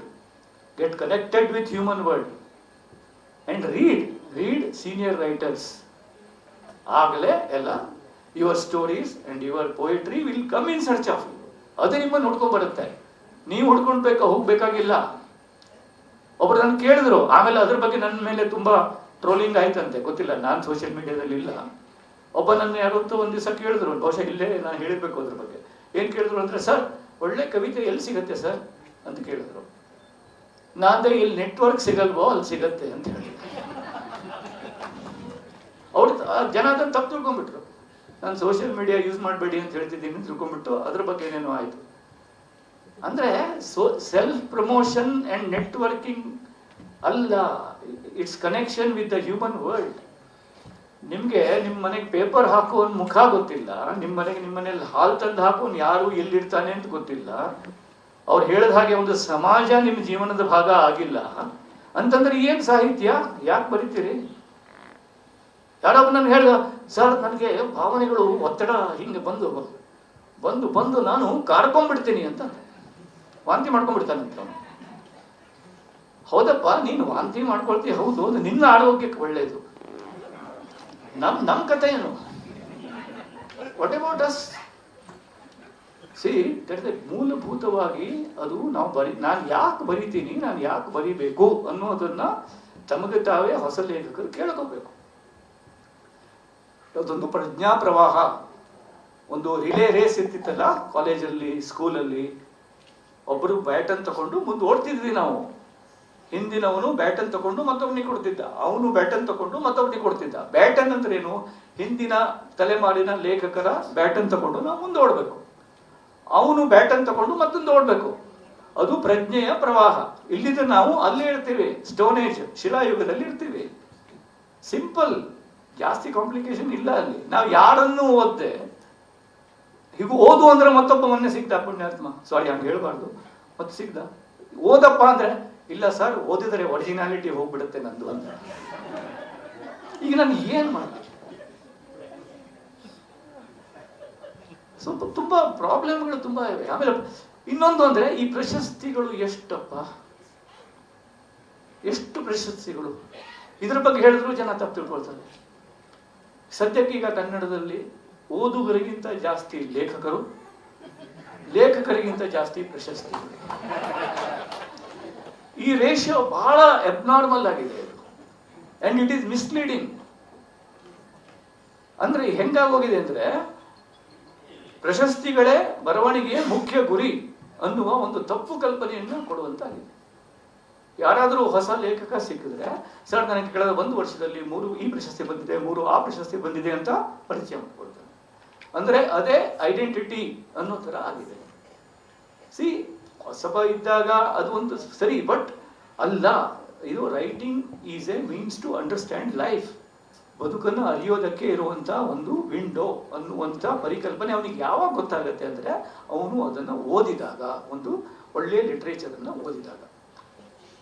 ಇಷ್ಟು ಹೇಳಿ ನಾನು ನನ್ನ ಮಾತನ್ನ ಮುಗಿಸ್ತೇನೆ, ಖಂಡಿತವಾಗಿ ಮುಗಿಸ್ತೇನೆ. ಆಮೇಲೆ ಒಂದು ನನಗೆ ಇವತ್ತು ನಾನು ಮಾಡಲೇಬೇಕಾದಂಥ ಸಂಗತಿ ಅಂದ್ರೆ, ನಮ್ಮ ಕಾಲದ, ನಮ್ಮ ದೇಶದ ಅತಿ ದೊಡ್ಡ ಕವಿ ವಿನೋದ್ ಕುಮಾರ್ ಶುಕ್ಲಾ ಮೊನ್ನೆ ತೀರ್ಕೊಂಡ್ರು. ಅತಿ ದೊಡ್ಡ ಕವಿ. ಅವರ ಒಂದು ಕವಿತೆಯನ್ನ ಓದಿ ನನ್ನ ಮಾತು ಮುಗಿಸ್ತೇನೆ. ಅವರಿಗೆ ನಾವು ಸಲ್ಲಿಸಲೇಬೇಕಾದ ಮುಡಿಪು ಇದು, ನಾವೆಲ್ಲ ಸಾಹಿತ್ಯ ಪ್ರೇಮಿಗಳಾಗಿ. ಹಿಂದಿ ಕವಿ ಅವರು, ಅವರಿಗೆ ಜ್ಞಾನಪೀಠ ಪ್ರಶಸ್ತಿ ಕೂಡ ಈಚೆ ಬಂತು. ಅವರ ಬಗ್ಗೆ ನೀವು ಈಗ ಹುಡುಕಿ ನೋಡ್ಬೋದು. ಅವ್ರ ಕವಿತೆಗಳು ಇಂಗ್ಲಿಷಲ್ಲೂ ಲಭ್ಯ ಇದೆ, ಅವರ ಹಿಂದಿಲಂತೂ ಲಭ್ಯನೇ ಇದೆ. ಅದ್ಭುತವಾಗಿ ಬರೀತಾರೆ ಅವರು. ಒಂದು ಪುಟ್ಟ ಕವಿತೆ ಅವ್ರದ್ದು ನಾನು ಕನ್ನಡಕ್ಕೆ ಅನುವಾದ ಮಾಡಿದ್ದೇನೆ. ಅವ್ರದ್ದು ನೌಕರ್ಕಿ ಕಮೀಜ್ ಅಂತ ಬಹಳ ಒಳ್ಳೆ ನಾವೆಲ್ಲು, 1979 ಅದನ್ನ ಮಣಿ ಕೌಲ್ ಅವರು ಹಿಂದಿಲಿ ಫಿಲ್ಮ್ ಮಾಡಿದ್ದಾರೆ. ಪೇಡ್ ಪರ್ ಕಮರಾ ಅಂತ ಒಂದು ಸ್ಟೋರಿ ಕಲೆಕ್ಷನ್ ಇದೆ ಅವ್ರದ್ದು. ಆಮೇಲೆ ದೀವಾರ್ ಮೇ ಏಕ್ ಖಿಡ್ಕಿ ರೆಹತಿ ಅಂತ ಒಂದು ನಾವೆಲ್ ಇದೆ, ಚೆನ್ನಾಗಿದೆ ನೋಡಿ. ಗೋಡೆಯಲ್ಲಿ ಒಂದು ಕಿಟಕಿ ವಾಸಿಸುತ್ತದೆ ಅಂತ ಹೆಸರು, ಎಷ್ಟು ಚೆನ್ನಾಗಿದೆ ನೋಡಿ. ದೀವಾರ್ ಮೇ ಏಕ್ ಖಿಡ್ಕಿ ರೆಹತಿ. ಕವಿತೆಗಳನ್ನಂತೂ ಅದ್ಭುತವಾಗಿ ಬರೆದಿದ್ದಾರೆ ಅವರು. ಅವ್ರದ್ದೇ ದಿನನಿತ್ಯದ ವಿವರಗಳಲ್ಲಿ ಅವರ ಕವಿತೆಗಳಿರುತ್ತವೆ. ಅವ್ರದ್ದೊಂದು ಸಣ್ಣ ಪದ್ಯ, ಯಾಕಂದ್ರೆ ಇವತ್ತು ಆ ಎಲ್ಲ ಫೋಟೋಗಳನ್ನು ನೋಡಿದಾಗ ನನಗೆ ಅನಿಸ್ತು ಇದನ್ನು ನಾನು ಓದಬೇಕು ಅಂತ. ಪುಟ್ಟ ಪುಟ್ಟ ಆಸೆಯಿಂದ ಜೀವನ, ಪುಟ್ಟ ಪುಟ್ಟ ಆಸೆಯಿಂದ ಜೀವನ, ಪುಟ್ಟ ಪುಟ್ಟ ಆಸೆಯಿಂದ ಇತ್ತು ಜೀವನ. ದೊಡ್ಡ ಆಸೆಗೆ ಯಾವ ಜಾಗ ಇರಲಿಲ್ಲ. ಬಹುಶಃ ನನ್ನ ನಾಳೆ ಇರ್ಲಿಕ್ಕಿಲ್ಲ, ಬಹುಶಃ ನನ್ನ ನಾಳೆ ಇರ್ಲಿಕ್ಕಿಲ್ಲ. ಆದರೂ ನಾಳೆ ಎಲ್ಲರ ನೆಮ್ಮದಿಯ ದಿನವಿರಲಿ. ನನ್ನ ಮೊಮ್ಮಗಳು ಚಾಕ್ಲೇಟು ತಿನ್ನುತ್ತಾಳೆ. ನನ್ನ ಮೊಮ್ಮಗಳು ಬೈದವೆ ಅವಳು ಮೊನ್ನೆ ತೀರ್ಕೊಂಡ್ರು. ಒಂದು ಹಿನ್ನೆಲೆ ಇದೆ ನನಗೆ ಓದೋದಕ್ಕೆ. ಮೊನ್ನೆ ಅಂದ್ರೆ 23ನೇ ತಾರೀಕು ತೀರ್ಕೊಂಡ್ರು ಅವರು. ಪುಟ್ಟ ಪುಟ್ಟ ಆಸೆಯಿಂದ ಇತ್ತು ಜೀವನ, ದೊಡ್ಡ ಆಸೆಗೆ ಯಾವ ಜಾಗ ಇರಲಿಲ್ಲ. ಬಹುಶಃ ನನ್ನ ನಾಳೆ ಇರಲಿಕ್ಕಿಲ್ಲ. ಆದರೂ ನಾಳೆ ಎಲ್ಲರ ನೆಮ್ಮದಿಯ ದಿನವಿರಲಿ. ನನ್ನ ಮೊಮ್ಮಗಳು ಚಾಕ್ಲೇಟು ತಿನ್ನುತ್ತಾಳೆ, ನನಗೂ ಕೊಡುತ್ತಾಳೆ. ಬಾಬಾ ತಿನ್ನು, ಹೆಚ್ಚೇನು ಸಿಹಿ ಇಲ್ಲ ಅಂತ. ನಾನು ಕೇಳ್ತೇನೆ, ನಾಳೆನೂ ಕೊಡ್ತೀಯಾ? ಹಾ ಅಂದಳವಳು. ಚಾಕ್ಲೇಟಿನ ಜೊತೆಗೆ ಅವಳು ನಾಳೆಯ ದಿನವನ್ನೂ ಕೊಟ್ಟಳು ತನ್ನ ಕೈಯಾರೆ. ಚಾಕ್ಲೇಟಿನ ಜೊತೆಗೆ ಅವಳು ನಾಳೆಯ ದಿನವನ್ನೂ ಕೊಟ್ಟಳು ನನಗೆ ತನ್ನ ಕೈಯಾರೆ. ಸೊ ಇಷ್ಟು ಹೇಳಿ ನನ್ನ ಮಾತು ಮುಗಿಸ್ತೇನೆ. ಮತ್ತು ಅಂಕಿತಾ ಅವರಿಗೆ ಮತ್ತು ಅವರ ಲೇಖಕರ ಬಳಗಕ್ಕೆ ಮತ್ತು ಓದುಗರ ಬಳಗಕ್ಕೆ, ಅಸಂಖ್ಯಾತ ಓದುಗರ ಬಳಗಕ್ಕೆ, ಯಾಕಂದ್ರೆ ಓದುಗರೇ ಕೊನೆಗೂ ಸಾಹಿತ್ಯದ ನಿಜವಾದ ಶಕ್ತಿ. ಅನಾಮಿಕ ಓದುಗರು, ಎಲ್ಲಿ ಹೋದರೂ ಸಿಗುವ, ಅಂಗಡಿಯಲ್ಲಿ ಕೂತಾಗಲೇ ಸಿಗುವ ಎಲ್ಲ ಓದುಗ ಬಳಗಕ್ಕೆ ನನ್ನ ವಂದನೆಗಳು. ಮತ್ತು ಜೋಗಿಯವರೇ, ನಿಮಗೂ ಅಭಿನಂದನೆಗಳು. ಮತ್ತು ನೀವು ಬೆಳೆಸುತ್ತಿರುವ ನಿಮ್ಮ ಎಲ್ಲ ಪತ್ರಿಕೆಯ ಮೂಲಕ, ನಿಮ್ಮ ಸಂಪರ್ಕದ ಮೂಲಕ ನಿಮ್ಮ ಎಲ್ಲ ಲೇಖಕರಿಗೆ ವಂದನೆ. ನಮಸ್ಕಾರ.